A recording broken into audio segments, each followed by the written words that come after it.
Hey guys, a warm welcome to our channel.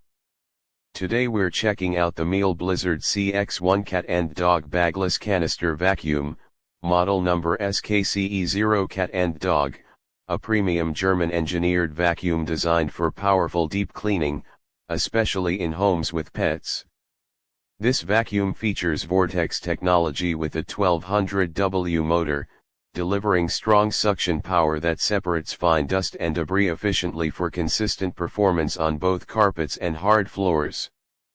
It's built to maintain high airflow so you get deep, thorough cleaning every time. One of its key highlights is the electro brush floor head, which is specifically designed for deep carpet cleaning and is excellent at lifting embedded pet hair and dirt from rugs and upholstery. This makes it especially useful for pet owners who need stronger agitation for fur removal.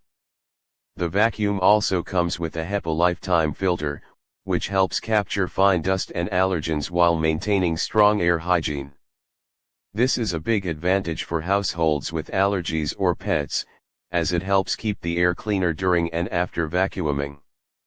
Another standout feature is its bagless design with hygienic dust separation, allowing you to empty debris more cleanly without large dust clouds. It uses a cyclone-style system to separate fine and coarse particles efficiently. The design also includes a parquet floor head for delicate hard floors, making it versatile enough to transition between carpets, tiles, and hardwood without damaging surfaces. Combined with its sturdy build and smooth rolling wheels, it's designed for easy movement around the home. Overall, the Miele Blizzard CX1 Cat and Dog, model number SKCE0 Cat and Dog, delivers powerful suction, excellent pet hair performance, advanced filtration, and versatile cleaning tools, making it a strong choice for households that want deep cleaning performance in a premium bagless canister design. That's it for today's review. Thanks for watching, and we'll see you in the next one.